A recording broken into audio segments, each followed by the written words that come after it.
बढ़ती कीमतों का असर स्वाद के कारोबार पर भी पड़ रहा है। रांची में फास्ट फूड के दुकानदारों को ग्राहकों को संतुष्ट करने में अब पसीने छूट रहे हैं। हाल यह है कि कई जगहों पर प्याज की जगह मूली का इस्तेमाल किया जा रहा है। फास्ट फूड के शौकीनों से बाकायदा खाने में अलग से प्याज डिमांड करने पर पैसे वसूले जा रहे हैं। राजधानी के फास्ट फूड बाजार का जायजा लिया हमारे सहयोगी संजय कुमार सिन्हा ने। प्याज के बिना स्वाद की दुनिया अधूरी मानी जाती है, लेकिन अगर ऐसे में प्याज का भाव आसमान छूने लगे तो स्वाद पर असर पड़ना स्वाभाविक है। हम इस समय खड़े हैं रांची के अलबर्टेका चौक पर। आप देख सकते हैं कि हमारे चारों तरफ फास्ट फूड की दुकानें हैं और आप समझ सकते हैं कि फास्ट फूड की जो दुकान होती है उनका स्वाद होता है वो प्याज के बिना उसकी कल्पना करना भी गैर वाजिब है। हमारे साथ कुछ लोग हैं, हम बात करेंगे कि वास्तव में प्याज के बिना या खाने में प्याज का इस्तेमाल कर रहे हैं तो कैसा महसूस कर रहे हैं, क्या इसके लिए उन्हें बाकायदा ज़्यादा कीमत चुकानी पड़ी है। आप वास्तव में फास्ट फूड खा रहे हैं, प्याज को लेकर आपकी टिप्पणी क्या है? एक्चुअली क्या है कि बिना प्याज के फास्ट फूड में मज़ा नहीं है, ठीक है। और उसके लिए क्या है कि अभी महंगा हो गया, प्याज सुनने में आ रहा है और हम लोग देख भी रहे हैं डेली। मैं कल ही बाजार गया तो मेरे को लगता है 55 या 60 रुपये केजी प्याज था। काफ़ी रेट बढ़ गया है। अभी मैं यहाँ पर आया तो प्याज मांगा साथ में खाने के लिए, साथ आप देख भी सकते हैं कि मैंने प्याज लिया है। उन्होंने बोला कि मुझे एक्स्ट्रा पे करना होगा उसके लिए। मैं बोला ये कौन सी बात होगी भाई। बिल्कुल, आप देख सकते हैं कि थाली में बाकायदा आप देखते हैं चिकन है और वास्तव में प्याज है क्या खाने में? नहीं, बिल्कुल नहीं है। अगर हम मांग रहे हैं तो उससे एक्स्ट्रा चार्ज लिया जा रहा है। प्याज की जो कीमत बढ़ी है कितना चुनौतीपूर्ण मान रहे हैं? प्याज बहुत महंगा हो गया है, लेकिन तभी भी हम लोग को प्याज चलाना ही पड़ता है। नहीं चलाएंगे तो ग्राहक मानता नहीं है और उसका बिना कुछ बनता नहीं है।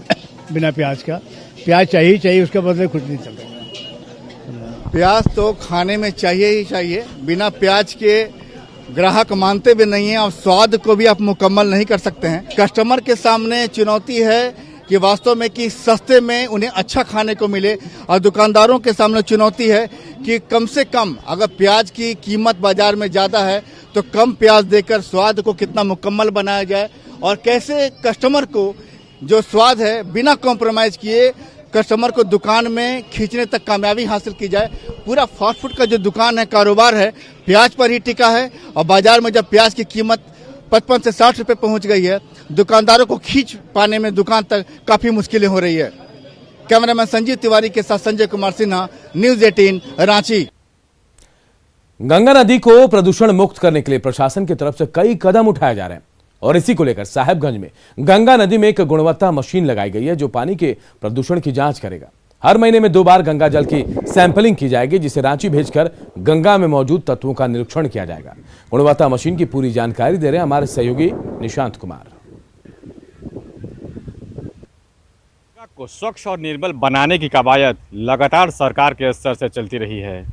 बताएं आपको कि ये गंगा को स्वच्छ बनाने के लिए यहाँ पे एक गंगा जल के गुणवत्ता के माप के लिए एक मशीन लाया गया है और इस मशीन का काम गंगा जल के गुणवत्ता की जांच करना है। आपको बताएं कि हाल ही में अभी दुमका से प्रदूषण नियंत्रण बोर्ड ने इसकी एक योजना बनाई थी कि गंगा जल के स्वच्छ बनाने के लिए में गुणवत्ता लाने के लिए एक व्यवस्था बनाई जाए और उस गंगा जल की गुणवत्ता को जाँच कर रांची में जो प्रदूषण नियंत्रण बोर्ड है उसमें भेजा जाए। उसी के तहत ये जो मशीन है वो लाई गई है और इस मशीन का काम जो है वो मुख्य रूप से गंगा जल के गुणवत्ता की जांच करना है कि गंगा में किस तरीके का जो स्तर है और जो कितना जो तत्व मौजूद है जो गंगा के को स्वच्छ बनाने में कारगर होंगे। तो ये दुमका की ओर से ये प्रदूषण नियंत्रण परिषद का एक द्वारा स्थापित मशीन है जो गंगा की गुणवत्ता की जांच करेगा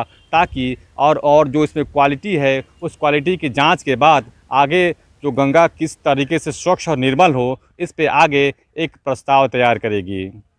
अब देखना होगा कि ये प्रदूषण नियंत्रण परिषद की ये प्रस्ताव गंगा को स्वच्छ और निर्मल बनाने में कितना कारगर हो पाता है।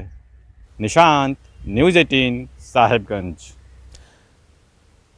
गर्मी के दस्तक देते ही पलामू में पेयजल संकट गहराने के आसार नजर आ रहे हैं। अधिकारियों की लापरवाही के कारण करोड़ों की जलापूर्ति योजना पिछले 9 माह से बंद है। मेदिनीनगर चियाकी 12 लोटा जलापूर्ति योजना जो 2015-16 में शुरू की गई थी 35 से 40 हजार रुपए के कारण बंद पड़ी है। हर एक साल इस इलाके के लोगों को पेयजल संकट से गुजरना पड़ता है। इस साल भी पेयजल एवं स्वच्छता विभाग गंभीर नहीं है। कई इलेक्ट्रॉनिक चीजें शॉर्ट सर्किट से जल चुकी हैं, जिसकी अब तक मरम्मती नहीं हो पाई। हालांकि इस मामले में उपायुक्त शशि रंजन ने योजना की बहाली के लिए उपभोक्ताओं को जिम्मेदार ठहराया, साथ ही खराब मशीनों को जल्द ठीक कराने का आश्वासन भी दिया है। बहलोलवा, 12 लोटा, उत्तरी दक्षिणी या रेड़मा कहिए उत्तरी दक्षिण सर, ये सब जगह पानी जो है से सप्लाई जाता है सर, बढ़का गांव तक जाता है पानी। लेकिन जब से जला है तब से ये हुआ, मोटर वगैरह सब ठीक है? मोटर 2 ठीक है सर, 1 खराब है, जो कि 2 चालू हालत में है सर। ग्रामीण जलापूर्ति योजना या अन्य ऐसी ग्रामीण जलापूर्ति योजना जो किसी माइनर रिपेयर के कारण बंद पड़ी है, उसका सभी का हम लोगों ने सर्वे कराया है और जो जल जीवन मिशन के अंतर्गत रेट्रोफिटिंग के द्वारा सभी जो ऐसे जलापूर्ति योजनाएं जो बंद है उसको शुरू किया जाना है। तो यह जो अभी बंद है इसको हम लोग ऑलरेडी हम लोगों के वर्क प्लान में है, तो जल्दी इसकी शुरुआत हम लोग कर देंगे।